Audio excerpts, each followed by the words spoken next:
Assalamualaikum warahmatullahi wabarakatuh. Halo semua mahasiswa peserta mata kuliah komunikasi kelompok. Apa kabar semuanya? Semoga selalu senantiasa sehat walafiat. Oke, di kesempatan kali ini saya akan menjelaskan materi mengenai membangun dinamika kelompok. Adapun subpokok bahasan dalam pertemuan kali ini sekaligus sebagai capaian pembelajaran untuk materi ini, yaitu diharapkan teman-teman mahasiswa mampu menjelaskan tentang norma kelompok, peran dalam kelompok, kohesivitas kelompok, dan power atau kekuasaan. Pembahasan yang pertama yaitu kita akan membahas norma kelompok. Tentu ini bukan hal baru buat teman-teman, karena sebenarnya ini juga pernah dipelajari di mata kuliah sosiologi umum, ya. Oke, mari nanti kita akan mulai mempelajari lagi seperti apa definisi dari norma kelompok, tipe-tipenya, lalu sifatnya, dan lain sebagainya. Kita mulai dari penjelasan mengenai definisi norma kelompok. Ada banyak pakar yang menjelaskan definisi norma kelompok. Yang pertama dari Fine dan Forsyth. Dia menjelaskan norma adalah elemen fundamental dalam struktur sosial. Artinya ini merupakan landasan utama atau landasan yang paling krusial ya di dalam struktur sosial. Yang kedua dari Harris dan Serblum, bahwa norma kelompok itu didefinisikan sebagai sifat dan hubungan di antara anggota-anggota kelompok dengan mengungkapkan nilai-nilai kolektif keanggotaan dan dengan mengidentifikasi posisi anggota dalam sistem nilai tersebut. Kalau teman-teman masih ingat di pertemuan-pertemuan awal, kita selalu menjelaskan bahwa ketika kita berkelompok, kita harus menyadari satu sama lain bahwa kita adalah bagian dari kelompok. Termasuk kita juga harus menyadari apa posisi kita di dalam kelompok. Nah, jadi ini masih terkait ya. Nah, yang selanjutnya definisi norma kelompok masih menurut Harris dan Serblum. Jadi, norma ini menetapkan aturan perilaku yang bisa diterima di dalam kelompok. Nah, berbagai aturan ini mewakili nilai-nilai bersama, juga prosedur dan keyakinan. Dan ini bisa memandu pembuat grup ataupun anggota grup dalam tindakan komunikasi mereka di dalam kelompok. Masih membahas mengenai definisi norma kelompok. Nah, ini di sini dijelaskan bahwa norma mengatur bagaimana orang atau anggota kelompok itu berbicara, berpakaian, dan berinteraksi. Nah, tetapi tentu setiap kelompok dapat mengadopsi standar normatifnya sendiri yang unik dan tentu kadangkala berbeda. Nah, misalnya dalam satu kelompok mungkin tepat untuk misalnya ya menginterupsi anggota yang sedang berbicara, atau juga tidak masalah ketika datang terlambat dan meninggalkan pertemuan lebih awal, atau misalkan berpakaiannya secara informal untuk mungkin kelompok pertemanan gitu ya, yang memang tidak ada pakem-pakem khusus gitu ya, atau ada norma-norma khusus. Tapi tentu ini tidak berlaku di kelompok lain ya. Misalkan kalau di kelompok yang lebih formal gitu ya, tentu hal-hal tadi itu tidak bisa benarkan ya, justru malah mungkin perilaku semacam itu akan dianggap sebagai pelanggaran tidak pantas atau tidak etis ya. Nah, selanjutnya penjelasan terkait norma spesifik kelompok ini terintegrasi untuk membentuk pengetahuan, kepercayaan, ritual atau kebiasaan ya, termasuk aturan bahasa dan praktek yang diterima secara konsensus di dalam kelompok. Nah, ini biasanya disebut atau ini diasumsikan sebagai budaya kelompok ya. Jadi ini sangat terkait dengan budaya kelompok. Setelah tadi kita membahas definisi norma kelompok, sekarang kita mulai mempelajari tipe norma kelompok yang kita rujuk dari Harris dan Serblum ya tahun 2008. Yang pertama ada yang namanya crucial norms ya. Nah, crucial norms ini mengacu pada norma yang penting ya dan utama, krusial ya, yang mengatur anggota kelompok menyelesaikan tugasnya. Nah, pelanggaran terhadap norma ini akan membawa pada sanksi ya, yaitu berupa kecaman. Ya, kalau masih teman-teman ingat tentang teori tentang social exchange ya, itu kan ada yang disebut dengan reward and punishment. Nah, ini juga berkaitan ya. Jadi ketika ada pelanggaran, pasti ada sanksi yang harus atau konsekuensi yang harus kita terima. Nah, yang kedua, tipe norma kelompok yaitu peripheral norms, yaitu norma yang mengatur perilaku yang harus dilakukan maupun tidak boleh dilakukan, namun tidak esensial. Misalnya soal perilaku buruk atau tidak pantas. Ini kan ada kalanya relatif ya, tergantung konteksnya. Nah, itu perlunya kita juga mempelajari ya konteks atau tadi budaya kelompok dan sebagainya supaya kita bisa tahu mana yang tidak pantas, mana yang pantas untuk kelompok-kelompok tertentu atau budaya kelompok tertentu. Oke, kalau tadi Harris and Serblum menjelaskan ada dua tipe norma kelompok. Nah, berbeda dengan Forsyth di dalam Forsyth ya tahun 2019, dia menjelaskan ada 4 tipe. Pertama ada yang namanya prescriptive norms. Jadi standar konsensus yang mengidentifikasi perilaku yang disukai, yang disetujui itu secara positif, dan ini menentukan cara yang tepat secara sosial untuk merespon suatu situasi. Nah, ini perlu kita juga pelajari ya, mana yang ini boleh, mana yang enggak. Yang kedua adalah prescriptive norms. Ya, jadi standar konsensus yang mengidentifikasi perilaku yang dilarang. Yang dilarang tuh apa aja gitu dan disetujui secara negatif ya, jadi artinya ini diasumsikan oh ini nggak boleh loh, ini negatif gitu ya. Yang ketiga adalah descriptive norm, yaitu konsensus yang menggambarkan bagaimana orang biasanya bertindak, merasakan, dan berpikir dalam situasi tertentu. Artinya ini tergantung situasi. Yang keempat adalah injunctive norm, yaitu standar konsensus yang sifatnya evaluatif, yang menggambarkan bagaimana orang seharusnya bertindak, berpikir dalam suatu situasi daripada bagaimana orang berpikir atau bertindak. Jadi yang harusnya tuh harus bagaimana gitu ya. Setelah tadi membahas mengenai tipe norma kelompok, sekarang kita beranjak membahas mengenai sifat norma. Yang pertama, norma bersifat kolektif. Ya, artinya norma ini diterima secara konsensus sebagai aturan bersama. Konsensus berarti adalah kesepakatan bersama. Yang kedua, norma itu bersifat personal. Jadi, bisa terinternalisasi di dalam diri individu atau anggota kelompok, dan hal ini tentu sangat bergantung pada penerimaan individu. Jadi, bisa jadi setiap individu memiliki penerimaan yang berbeda-beda. Sekarang kita melanjutkan ke pembahasan mengenai konformitas norma kelompok. Jadi, konformitas atau penyesuaian itu ditentukan oleh beberapa faktor. Setidaknya ada 5 faktor yang menentukan konformitas. Yang pertama yaitu karakteristik individu atau anggota di dalam kelompok.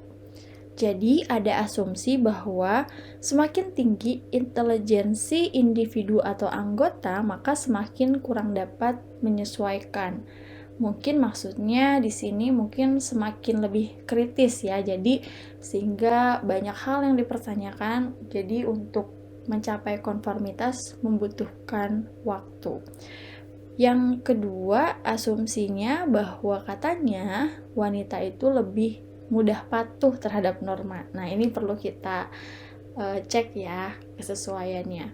Lalu selanjutnya juga ada asumsi bahwa individu otoriter itu katanya cenderung lebih konform, lebih cepat penyesuaian. Oke, ini asumsi-asumsi yang perlu kita buktikan. Yang kedua, faktornya yaitu kejelasan norma dan kepastian hukum bagi pelanggar, ya.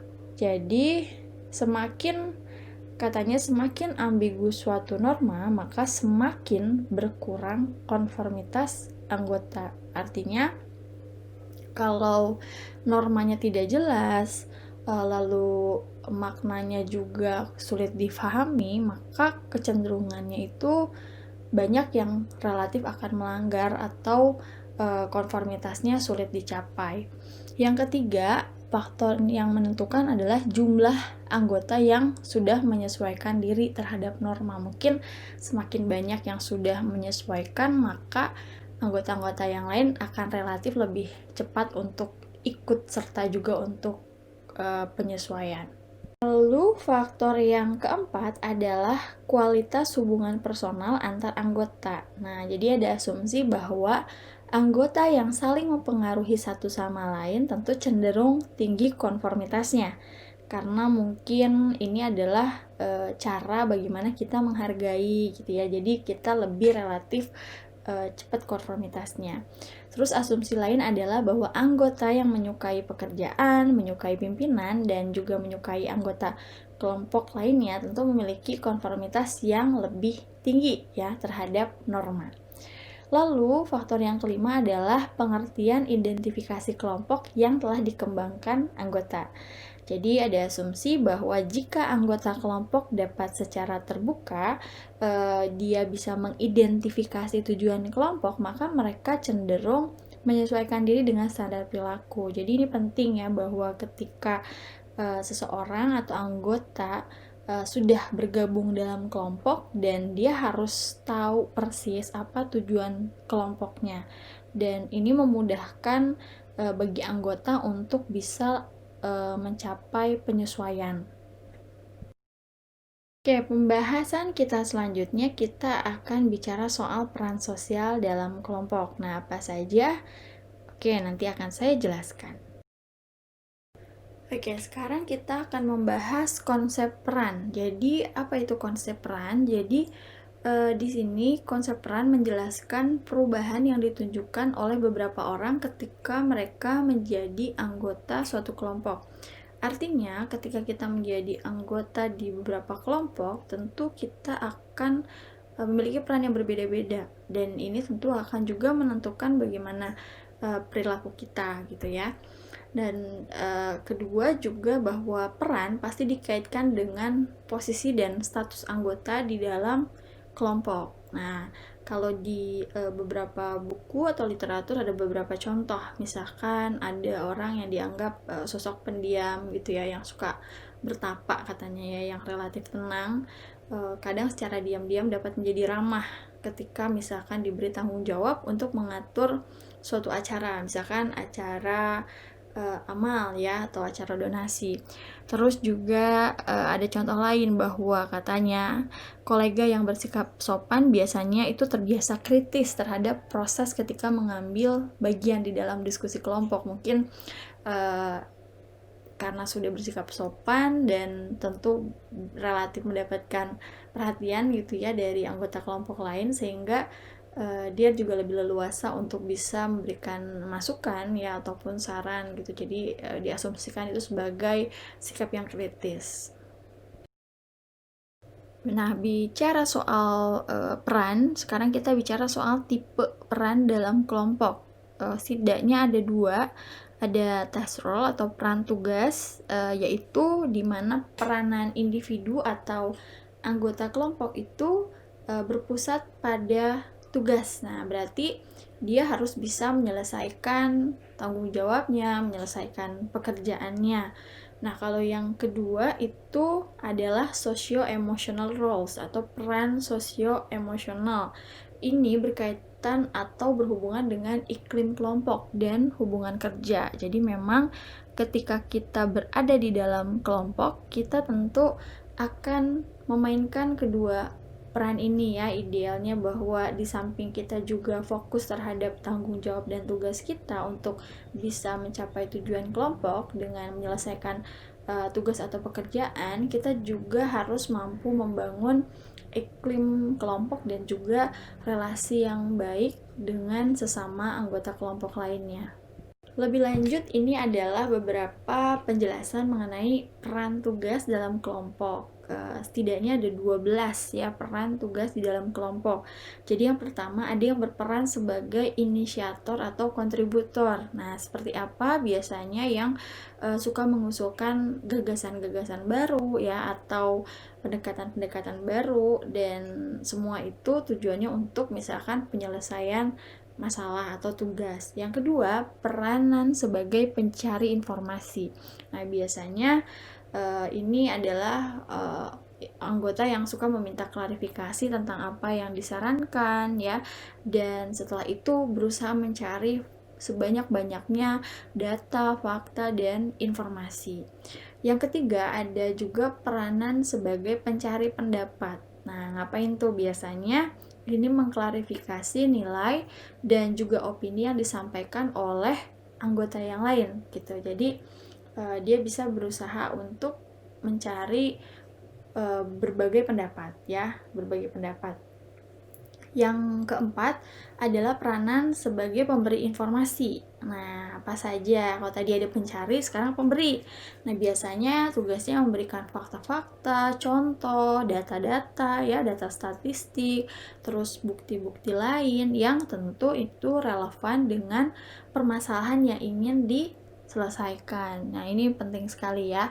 Lalu ada juga peranan pemberi opini. Nah, itu biasanya ngapain? Nah, biasanya memberikan pendapat tentang suatu ide ya. Jadi dimungkinkan kan ya, biasanya di dalam kelompok, tentu kelompok yang ideal gitu ya, setiap anggota itu diperkenankan untuk menyampaikan pendapat atau ide-ide baru. Selanjutnya, peranan yang selanjutnya ada yang namanya elaborator. Nah, itu ngapain? Biasanya memberikan contoh berdasarkan bisa dari pengalamannya ya ataupun pengalaman orang lain yang membantu menunjukkan bagaimana misalkan sebuah gagasan atau saran itu akan berhasil ya. Jadi mengelaborasikan baik dari pengalaman pribadi maupun dari pengalaman anggota lainnya. Yang selanjutnya yaitu peranan koordinator. Nah, ini apa ya? Jadi ini mengklarifikasi dan mencatat hubungan antara ide dan saran yang telah diberikan oleh orang lain. Jadi mengamati gitu ya dan mencoba mengidentifikasi apa sih ide-idenya ya, apa sih saran-sarannya. Tentu ini penting sekali ya. Jadi semua ide dan saran ditampung dan dicatat ya. Terus juga ada peranan pembuat ringkasan. Nah, ini seperti apa? Yaitu yang biasanya membuat ringkasan tentang apa yang dibahas dan menjaga supaya pembahasannya tetap fokus. Nah, ini penting nih di dalam kelompok. Kadang-kadang kalau kita sudah membahas sesuatu, kadang-kadang suka keluar dari topik. Nah, biasanya pembuat ringkasan inilah yang mencoba untuk mengingatkan, ayo dong kembali lagi ke topik yang sedang kita bahas gitu ya, supaya lebih fokus dan bisa menyelesaikan masalah atau tujuan yang ingin kita capai. Yang selanjutnya adalah peran evaluator. Nah, ini apa ini? Biasanya membuat penilaian terkait bukti dan kesimpulan. Nah, ini penting sekali dalam kelompok karena kalau kita ingin kelompok kita bisa terus berkembang, maka kita juga harus mampu membuat penilaian yang objektif. Tentu penilaian ini penting untuk membuat kita terus melakukan perubahan ke arah yang lebih baik. Oke, selanjutnya adalah peranan sebagai energizer. Nah, ini dari namanya saja sudah kelihatan ya, ini seperti apa. Jadi ini yang biasanya memacu, memberikan motivasi, menstimulasi kelompok untuk bertindak. Jadi dia semacam pemberi semangat ya. Ini penting sekali dalam kelompok karena kan kadang-kadang semangat setiap orang tuh up and down ya. Jadi harus ada energizer. Lalu yang selanjutnya adalah peranan teknisi prosedural. Nah, biasanya seperti apa? Ini yang membantu kelompok mencapai tujuannya dengan melakukan berbagai tugas. Misalkan seperti mendistribusikan makalah, misalkan ya kalau kita kerja kelompok. Atau kalau situasi rapat, mengatur ulang semacam layout tempat duduk. Ya, itu biasanya lebih kepada teknis ya. Terus yang selanjutnya peranan perekam. Nah, ini perekam. Jadi ini seperti apa? Jadi yang berperan menuliskan atau merekam saran dan ide yang muncul. Jadi semuanya dicatat ya supaya semua saran dan ide ini bisa ada arsipnya dan tentu bisa menjadi semacam masukan yang positif untuk pengembangan kelompok. Nah, selanjutnya sekarang kita berpindah ke penjelasan mengenai peran pemeliharaan kelompok. Setidaknya ada 7 ya, ada 7 peranan yang terkait dengan pemeliharaan kelompok. Yang pertama adalah pemberi semangat atau encourager. Jadi biasanya ini memberikan pujian, ya, memberikan pemahaman dan bisa menerima gagasan orang lain. Nah, ini penting ya, bagaimana kita bisa saling menghargai antar anggota supaya kelompok dan iklimnya juga tetap terpelihara dengan positif. Yang kedua, peranan harmonisasi atau harmonizer. Nah, ini biasanya yang tugasnya menjadi mediator ketika terjadi perselisihan. Karena kita tahu bahwa di kelompok pasti ada kalanya terjadi konflik atau ada terjadi perbedaan pendapat dan kita perlu ada yang berperan sebagai harmonizer ini ya. Oke, yang ketiga adalah orang yang berkompromi peranan atau compromiser. Jadi ini biasanya berusaha untuk menyelesaikan masalah dengan mencoba mencari solusi. Ya, tentu solusinya yang harus bisa diterima oleh anggota kelompok ya. Apalagi kalau kelompoknya sudah cukup lama, tentu harusnya lebih mengenal ya apa yang kira-kira ini relatif bisa diterima, mana yang kira-kira ini kayaknya nggak cocok gitu. Itu harus mulai dikenali.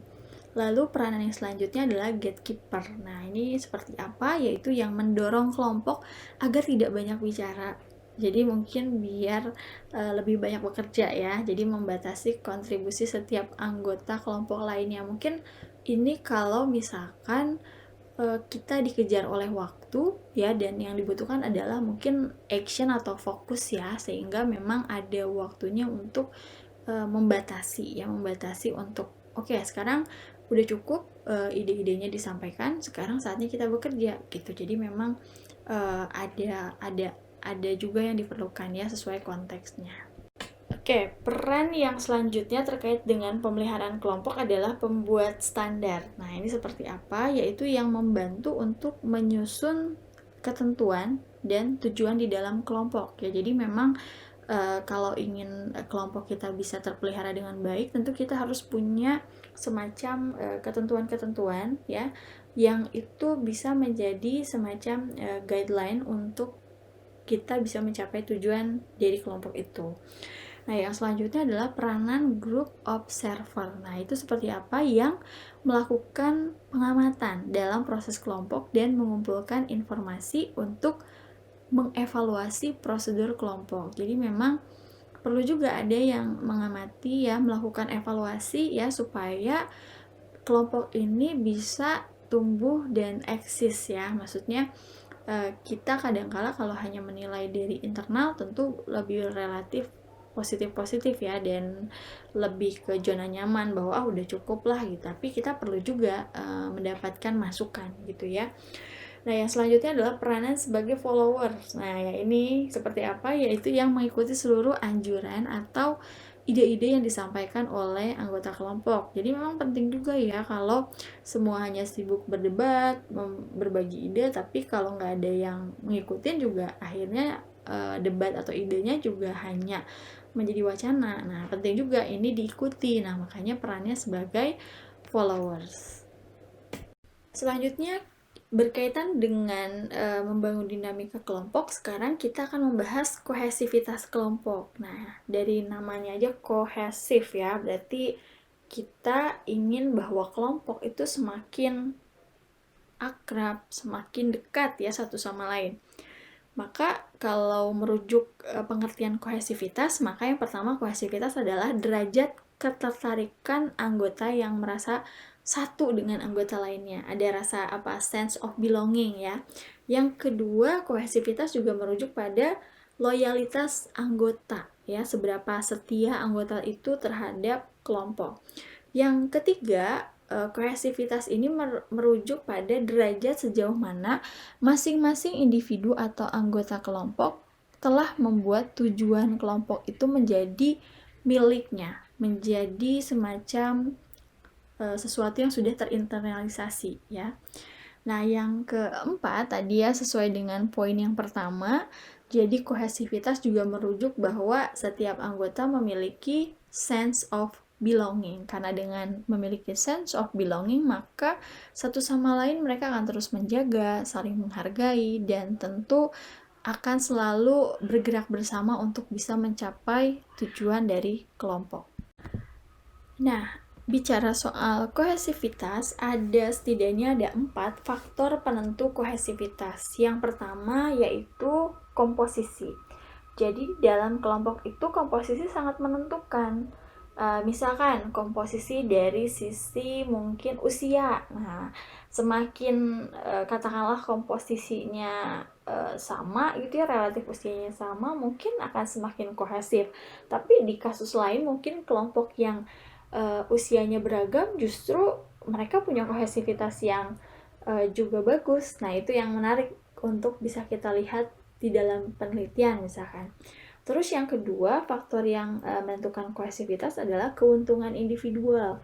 Biasanya tentu kalau anggota kelompok merasa memperoleh banyak manfaat, dia bergabung dalam kelompok, maka dia akan lebih loyal, akan lebih katakanlah setia di dalam kelompok ya, sehingga lebih kohesif gitu, dan akan selalu berusaha menjaga kelompoknya agar tetap solid. Yang ketiga, faktor penentu adalah soal efektivitas pencapaian tugas. Nah, ini merujuk pada kepuasan ya, kepuasan dari anggota kelompok. Semakin banyak tercapai tugasnya, maka akan semakin kohesif. Dan yang terakhir adalah faktor penentunya adalah komunikasi tentu. Karena semakin intensitasnya semakin sering, maka akan relatif lebih mudah akrab dan kohesif satu sama lain. Oke, sekarang kita akan beranjak ke pembahasan mengenai power atau kekuasaan di dalam kelompok. Oke, kita akan bahas satu persatu. Oke, bicara soal kekuasaan atau power, ini berkaitan dengan kemampuan individu untuk mampu mengendalikan dan memberikan pengaruh terhadap individu lainnya. Nah, sebenarnya pembahasan soal kekuasaan ini seringkali ya sudah kita pelajari. Minimal kita mengenal ada 5 bentuk kekuasaan. Ada yang pertama yaitu legitimate power, yang kedua referent power, lalu selanjutnya adalah expert power, lalu ada reward power, dan terakhir adalah coercive power. Oke, sekarang kita membahas yang pertama yaitu legitimate power. Jadi legitimate power ini yaitu biasanya ketika seseorang itu memperoleh kekuasaan melalui suatu persetujuan dan kesepakatan yang diberi hak untuk bisa mengatur dan menentukan perilaku orang lain di dalam suatu kelompok atau organisasi. Nah, tipe kekuasaan ini biasanya bersandar atau berpatokan pada struktur sosial suatu organisasi dan terutama berkaitan dengan nilai-nilai kultural. Contohnya misalkan memilih orang yang katakanlah lebih tua usianya atau senior ya, yang kita tunjuk sebagai pemimpin. Itu salah satu contoh dari legitimate power. Kalau yang kedua yaitu referent power. Nah, kekuasaan ini mengacu atas dasar ketertarikan. Nah, ketertarikan dalam hal apa gitu? Dalam hal misalkan pada satu hubungan itu berkaitan dengan soal kesukaan atau liking. Nah, jadi dalam arti ketika seseorang atau anggota kelompok mengidentifikasi orang lain yang mempunyai kualitas atau persyaratan yang dia sukai atau yang diinginkan, maka dia akan cenderung memilih orang tersebut untuk bisa menjadi pemimpin dan tentu otomatis akan memperoleh kekuasaan. Selanjutnya yang ketiga adalah expert power. Nah, dari namanya saja expert berarti ahli. Nah, jadi kekuasaan ini didasari oleh keahlian. Nah, jadi kekuasaan ini didasarkan pada persepsi atau keyakinan bahwa pemberi pengaruh mempunyai keahlian yang tentu relevan atau juga memiliki pengetahuan khusus yang tidak dimiliki oleh orang lain atau anggota kelompok lainnya, sehingga yang bersangkutan ini yang tadi yang memiliki keahlian dan punya pengetahuan yang mumpuni ini ditunjuk untuk menjadi pemimpin dan memperoleh kekuasaan. Selanjutnya kita akan membahas mengenai yang keempat, yaitu reward power. Jadi reward power ini kekuasaan yang memusatkan perhatian pada kemampuan untuk memberi suatu ganjaran atau imbalan ya atas pekerjaan atau tugas yang telah dilakukan oleh orang lain, dalam hal ini mungkin anggota kelompok. Yang kelima adalah coercive power. Jadi kekuasaan ini berdasarkan kepada kemampuan orang untuk menghukum orang yang dipengaruhi, atau dikatakan orang di sini adalah anggota kelompoknya ya, jika anggota kelompok ini tidak memenuhi perintah atau persyaratan yang sudah dibuat di dalam kelompok tersebut. Oke, demikian materi mengenai membangun dinamika kelompok yang bisa saya sampaikan. Mudah-mudahan bisa bermanfaat dan bisa dipahami oleh teman-teman. Jika ada hal-hal yang belum bisa dipahami, mungkin bisa juga didiskusikan nanti di kelas Zoom. Demikian yang bisa saya sampaikan. Terima kasih atas perhatiannya. Wassalamualaikum warahmatullahi wabarakatuh. Tetap semangat dan tetap sehat untuk semuanya.